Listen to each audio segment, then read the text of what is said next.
વંદે માતરમ વિદ્યાર્થી મિત્રો, આજે આપણે ધોરણ 6 વિષય ગણિત ભણવાના છીએ અને ગણિતમાં આપણે અત્યારે હવે નવું ચેપ્ટર શરૂ કરવાનું છે। આગળ આપણે ચેપ્ટર નંબર 11 બીજગણિત શીખી ગયા। હવે ચેપ્ટર નંબર આવે છે 13। કયું ચેપ્ટર છે? સમિતિ। તો ચેપ્ટર નંબર 13 સમિતિ। હવે સમિતિનો મતલબ શું થાય તો એના માટે આપણે થોડીક થિયરી ભણવાની છે। તો પહેલાં તો સમિતિ કોને કહેવાય? તો સમિતિ શબ્દ આપણા દૈનિક જીવનમાં વપરાતો શબ્દ છે। સમિતિ આપણે દરરોજ શેમાં બધી જ વસ્તુઓમાં આપણે સમિતિનો ઉપયોગ કરીએ છીએ। જેમ કે સમિતિ કોને કહેવાય? તો આપણે સામાન્ય ભાષામાં જોઈએ તો કોઈ પણ વસ્તુ હોય એના આપણે સરખા ભાગમાં વિભાજિત કરી શકીએ તેને શું કહેવાય? સમિતિ। તેને અલગ અલગ સરખા ભાગમાં વિભાજિત કરી શકીએ તો તેને શું કહેવાય? સમિતિ। હવે આપણે નીચે જોઈએ તેની વ્યાખ્યા। તો જ્યારે આપણે ચારે તરફથી સમાન માપ ધરાવતી સમતુલિત આકૃતિઓ જોઈએ છીએ ત્યારે તે સમમિત છે એમ કહીએ છીએ। હવે આ વ્યાખ્યા જુઓ તો સમજો પહેલાં। જ્યારે આપણે ચારે તરફથી સમાન, ચારે તરફથી એટલે એક કોઈ પણ વસ્તુ હોય બધી બાજુ કેવી હોવી જોઈએ? તો કે સમાન હોય, સમાન માપ ધરાવતી હોય ત્યારે તે સમમિત કહેવાય। કારણ કે સમાન માપ ધરાવતી હોય તો તેને અલગ અલગ ભાગમાં આપણે વિભાજિત કરી શકીએ છીએ। જેમ કે આપણે ચોરસ લઈએ તો ચોરસ છે એ સમાન માપ ધરાવતું છે તો એને 4 અલગ અલગ ભાગમાં આપણે વિભાજિત કરી શકીએ। તો આ ચોરસની આકૃતિ છે એને આપણે સમમિત કહી શકીએ। તેવી જ રીતે આપણે ત્રિકોણ લઈએ તો ત્રિકોણ છે, ત્રિકોણને 2 ભાગમાં આપણે વિભાજિત કરી શકીએ તો આ ત્રિકોણને સમમિત કહી શકાય। હવે નીચે આપેલું છે કે સમમિત આકૃતિને 2 સરખા ભાગમાં વહેંચતી રેખાને શું કહેવાય? સમમિતિ રેખા। હવે તમારે સમમિતિ રેખાની વ્યાખ્યા આવે તો શું તમારે લખવાનું છે? તો કે સમમિત આકૃતિ હોય, ગમે તે આકૃતિઓ આપણે 2 ઉદાહરણમાં જોઈ હતી તો આવી સમમિત આકૃતિ છે ને આપણે 2 સરખા ભાગમાં વિભાજિત કરી શકીએ। જેમ કે આપણે ત્રિકોણ છે 2 ભાગમાં વિભાજિત કરી તો આ વચ્ચેની જે રેખા દોરી છે એને શું કહેવાય? સમમિતિ રેખા। સમમિત આકૃતિની એક કરતાં વધારે સમમિત રેખા હોઈ શકે। હવે આપણે અહીંયા જોયું ત્રિકોણમાં સમમિત રેખા કેટલી છે? એક આપણે 2 સરખા જ ખાલી ભાગ પડે છે। તેવી જ રીતે આપણે ચોરસ જોયું તો ચોરસમાં સમમિત રેખા કેટલી મળી? 2, જેને ચોરસને 4 ભાગમાં વિભાજિત કરે છે। તો શું કીધું કે એક કરતાં વધારે સમમિત રેખા હોઈ શકે। તેવી જ રીતે આપણે જોઈએ કે ગોળ છે વર્તુળ, તો વર્તુળને કેટલી બધી સમમિત રેખા હોઈ શકે? કેવી હોય? અનંત સમમિત રેખા મળી શકે છે। સમમિત જુઓ બધા સરખા ભાગ છે તો એક કરતાં વધારે સમમિત રેખા પણ હોઈ શકે। હવે સમમિતિની આકૃતિ બનાવવી હોય તો તમને ખબર જ છે કે ઉદાહરણમાં જોઈએ તો કોઈ પણ એક કાગળનો ટુકડો લઈએ અને તેને આપણે અલગ અલગ ગળીમાં વાળી દઈએ। હવે વચ્ચેથી જે ભાગ પડે છે, સપોઝ કે આપણો કાગળનો ટુકડો છે એને આપણે 2 ભાગમાં વિભાજિત કર્યો તો વચ્ચેથી જે આપણે ગળી મળે છે તેને શું કહેવાય? સમમિત રેખા। હવે એને આપણે પાછો વાળી દઈએ આ રીતે। હવે એને વાળીશું તો આપણે શું મળશે? અહીંયા બીજી એક સમમિત રેખા મળશે। તો સમમિત રેખા કોને કહેવાય? ખબર પડી ને? જે આપણે કોઈ પણ વસ્તુ છે એને અલગ અલગ ભાગમાં વિભાજિત કરતી હોય તેવી રેખાને શું કહેવાય? સમમિત રેખા। હવે ત્યાર પછી આવે છે આપણે સ્વાધ્યાય નંબર 11.1। હવે સ્વાધ્યાય 11.1માં જુઓ તો એમાં પ્રશ્ન 1 આપેલો છે। શું છે? તો કે તમારા ઘર અથવા શાળામાંથી કોઈ પણ 4 સમમિત વસ્તુઓની યાદી બનાવો। હવે સમમિત વસ્તુઓની યાદી બનાવવાની છે અને સમમિતિ તમારે આગલા ધોરણમાં આવી ગઈ હતી એટલે છે સમમિત કોને કહેવાય. તો પહેલાં તો ઘરની વસ્તુઓની યાદી બનાવીએ. તો ઘરની વસ્તુઓમાં પહેલાં શું લખશું? તમે જ કહો તો સમમિત વસ્તુ કોને કહેવાય? તો પહેલાં તો ટેબલની સપાટી. હવે ટેબલની સપાટીમાં જુઓ તો ટેબલ હોય, ઉપરની સપાટી હોય લંબચોરસ, એના બે સરખા ભાગ પાડી શકાય, તેથી તેને સમમિત કહેવાય. આ ઉપરાંત લઈએ આપણે થાળી. તો થાળીને આપણે અસંખ્ય ભાગમાં વહેંચી શકીએ, એટલે તેને સમમિત કહેવાય. ત્યાર પછી જોઈએ તો ટ્યુબલાઇટ. તો ટ્યુબલાઇટ હોય એને આપણે બે સરખા ભાગમાં વહેંચી શકીએ. હવે એવી જ રીતે આપણે શાળાઓમાં જોઈએ તો શાળામાં શું આવે? કાળું પાટિયું, બ્લેકબોર્ડ, ખબર જ છે તમને. એને આપણે કેવું હોય? લંબચોરસ આકારનું, અને લંબચોરસને આપણે બે સરખા ભાગમાં વહેંચી શકીએ. ત્યારબાદ આવે છે કાતર. કાતરને બે સરખા ભાગમાં વહેંચી શકાય. એમાં આપણે ખબર જ છે બે પાંખિયા હોય છે, બંનેને જોડેલો હોય સ્ક્રૂ વડે, તો તેને બે સરખા ભાગમાં વહેંચી શકાય. ત્યાર પછી લઈએ તો કમ્પ્યુટરની ડિસ્ક. કમ્પ્યુટરની ડિસ્ક કેવી હોય? ગોળ હોય, અને ગોળને આપણે અસંખ્ય ભાગમાં વહેંચી શકીએ છીએ. ત્યાર પછી આવી આપણે ઘણી બધી જોવા મળે. ત્યાર પછી જોઈએ તો ચોક. ચોકને વહેંચી શકાય બે ભાગમાં. પછી આવે છે ડસ્ટર. તો તમને હવે ખબર પડી જ ગઈ હશે કે સમમિત કોને કહેવાય? જેને આપણે બે અથવા તો બેથી વધારે ભાગમાં વહેંચી શકીએ તેને શું કહેવાય? સમમિત કહેવાય. હવે જુઓ, નીચે આપેલો છે પ્રશ્ન નંબર 2. શું આપેલું છે? નીચેની આકૃતિમાં રેખા L1 અને L2 માંથી કઈ રેખા અરીસાની રેખા છે તે આપણે દર્શાવવાની છે. હવે જુઓ, નીચે એક આકૃતિ આપેલી છે. આકૃતિમાં રેખા L1 આપેલી છે અને રેખા L2 આપેલી છે. હવે અરીસાની રેખા કેમ કીધું છે? કે અરીસાની રેખા એટલે કે જે સમમિત હોય. સમમિત કોને કહેવાય? જેને બે સરખા ભાગમાં આપણે વહેંચી શકીએ. હવે આપણે પહેલા રેખા જોઈએ L1. તો L1 રેખા આડી પસાર થાય છે, ત્યાંથી જુઓ તો બે સરખા ભાગ પડે છે. નીચેનો ભાગ જુઓ તો લંબચોરસ જેવો છે, ઉપરનો ભાગ ત્રિકોણ જેવો છે. L1 થી બે સરખા ભાગ પડતા નથી. હવે ત્યાર પછી આવે છે રેખા L2. L2 થી જુઓ તો બે સરખા ભાગ પડે છે. ડાબી બાજુ અને જમણી બાજુના બે બાજુ જુઓ તો જુઓ, જમણી બાજુ છે ત્રિકોણ, ડાબી બાજુ છે, જમણી બાજુ લંબચોરસ આકૃતિ છે, ડાબી બાજુ છે હા, તો બે સરખા ભાગ પડે છે. તો અરીસાની રેખા કઈ થઈ? L2. તો સામે લખવાનું છે કે આપેલ આકૃતિમાં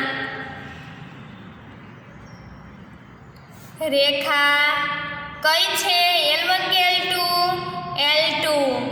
રેખા L2 એ સમમિતિની રેખા છે. ખબર પડી બધાને? આમાં સમમિતિની રેખા કઈ છે? L1 કે L2? તો L2. કેમ? L1 થી બે સરખા ભાગ પડતા નથી. જેનાથી બે સરખા ભાગ પડતા હોય એને જ સમમિતિની રેખા કહેવાય. તો સમમિતિની રેખા કઈ છે? L2. હવે આગળ જુઓ, આપણને પ્રશ્ન નંબર 3 આપેલો છે અને પ્રશ્ન 3માં શું કીધેલું છે? નીચેના આકારો ઓળખો. આ આકારો સમમિત છે કે નહીં તે ચકાસો, અને જો હોય તો સમમિતિની રેખા દોરો. તો આપણે શું કરવાનું છે? પહેલાં તો આકારોને ઓળખવાના છે, ત્યારબાદ તે સમમિત છે કે નહીં તે ચકાસવાનું છે, અને જો હોય તો એમાં રેખા દોરવાની છે. હવે પહેલો આકાર આપેલો છે લોકનો. જુઓ, લોકની આપેલો છે. હવે લોકનો આકાર છે એમાં જુઓ તો તે આકાર સમમિત છે કે નથી? હવે આમાં જુઓ, બે સરખા ભાગ આડું જુઓ તો બે સરખા ભાગ પડે ઉપર નીચે? નહીં. ઊભી રેખા દોરીએ તો પડે? હા. સરખા ભાગ પડતા હોય તો તે સમમિત છે. હવે સમમિત છે તો આપણે સમમિતિની રેખા દોરવાની છે. હવે આ આકારમાં આપણે સમમિતિની રેખા દોરીએ તો સમમિતિની રેખા જુઓ ઊભી દોરીએ, તેને બે સરખા ભાગમાં વહેંચી શકાય છે અને બંને ભાગ કેવા છે? સમાન છે ઉપર ડાબી બાજુ અને જમણી બાજુ બંને ભાગ સમાન છે, તો આપણી સમમિતિની રેખા થઈ. હવે આપણે નીચે લખીશું વાક્ય કે આપેલ આકૃતિ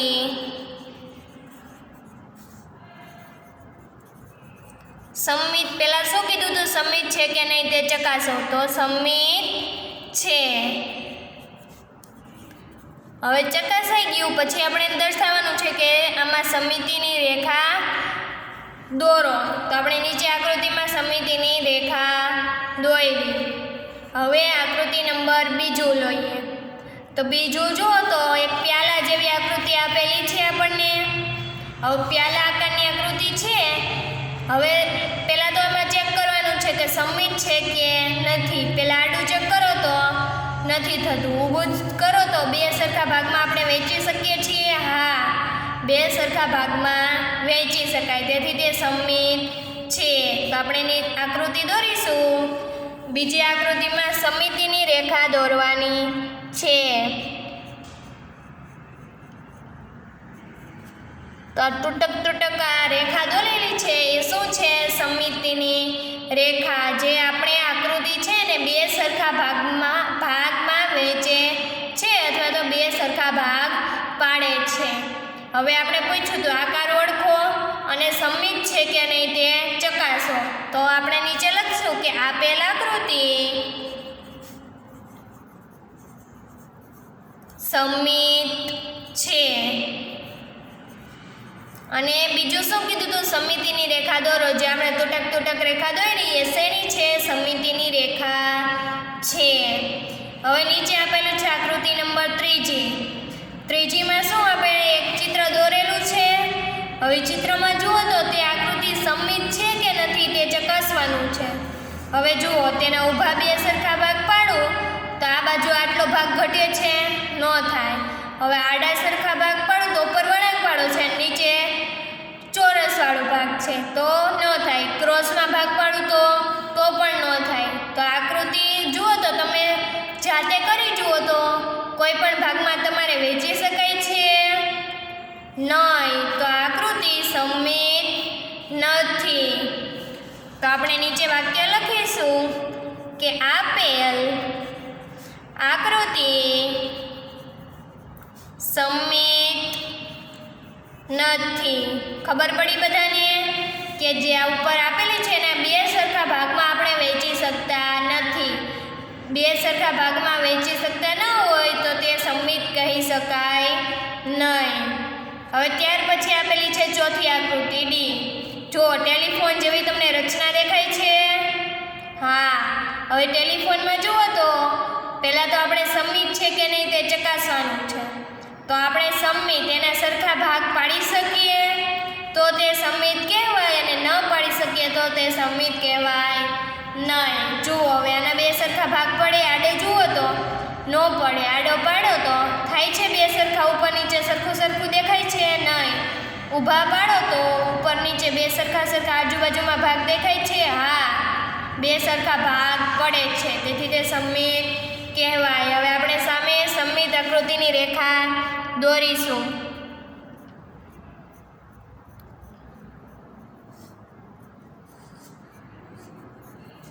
તો જુઓ આકૃતિમાં તૂટક રેખા દોરી એ સમમિતિની રેખા છે. હવે આ સમમિતિની રેખાની મદદથી બે સરખા ભાગ પડે છે. જુઓ ડાબી બાજુનો જેટલો ભાગ છે જે આકૃતિ આપેલી છે એ જમણી બાજુમાં છે, તો તેને બે સરખા ભાગમાં આપણે વહેંચી શકીએ છીએ. તેથી આપણે નીચે વાક્ય લખીશું કે આપેલ આકૃતિ સમમિત છે, કારણ કે તેને બે સરખા ભાગમાં વહેંચી શકાય છે. હવે ત્યાર પછીની આપેલી છે પાંચમી આકૃતિ ઈ. હવે જુઓ એમાં એક આકૃતિ આપેલી છે. આકૃતિમાં આપણે જોવાનું છે કે તે સમમિત છે કે નથી. હવે આકૃતિને ઊભા બે સરખા ભાગ પાડો તો પડે છે ઊભા બે સરખા ભાગ? નહીં. આ બાજુ જુઓ તો સીધી લીટી છે ને આ બાજુ વળાંકવાળો છે. ઊભા બે ભાગ પાડું તો સરખા ભાગ પડે નહીં. ડાબી બાજુ જે આકૃતિ ઊભા ભાગ પડતા નથી. હવે આડા ભાગ પાડું. આડા ભાગ પાડું તો ઉપર આવે એટલું જ નીચે આવવું જોઈએ. આવે છે? હા, ઉપર જેવું જ નીચે આવે છે. તો તેને સરખા ભાગમાં વહેંચી શકાય. તો આપણે સામે સમમિતિની રેખાવાળી આકૃતિ દોરીશું.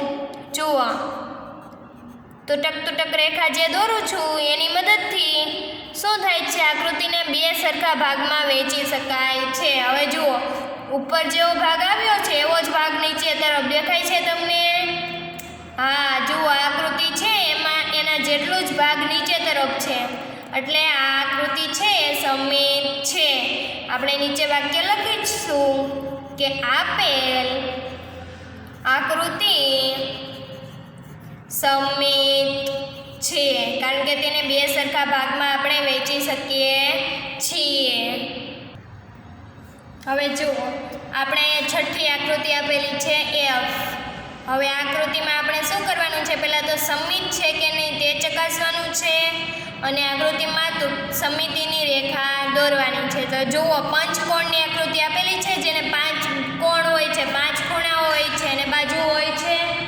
તો આ પંચકોણની આકૃતિ સમમિત છે કે નહીં તે ચેક કરવા માટે પહેલાં તો આડી ભાગ પાડીએ.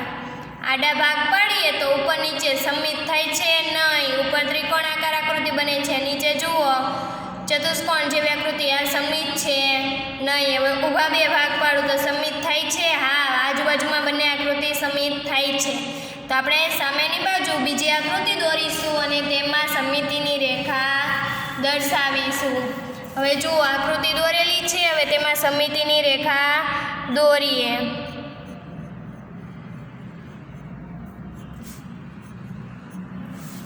હવે આ સમમિતિની રેખા આપણે દોરી તો એની મદદથી આકૃતિને બે સરખા ભાગમાં આપણે વિભાજિત કરી શકીએ છીએ. જુઓ, જમણી બાજુનો ભાગ અને ડાબી બાજુનો ભાગ બંને કેવા છે? સમાન છે.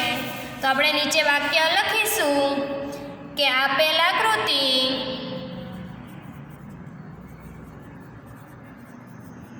સમમિત છે. આ આકૃતિ કેવી છે? સમમિત છે, કારણ કે તેને બે સરખા ભાગમાં વહેંચી શકાય છે. હવે આગળ તમારે હોમવર્ક. તો હોમવર્કમાં શું કરવાનું છે?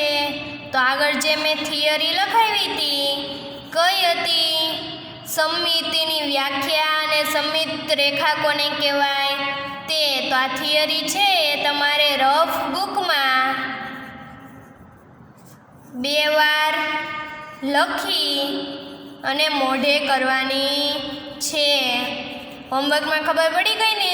જે થિયરી આપેલી છે સમમિતિની, જે મેં તમને થિયરી શીખવાડી તે તમારે રફ બુકમાં 2 વાર લખવાની છે અને મોઢે કરવાની છે.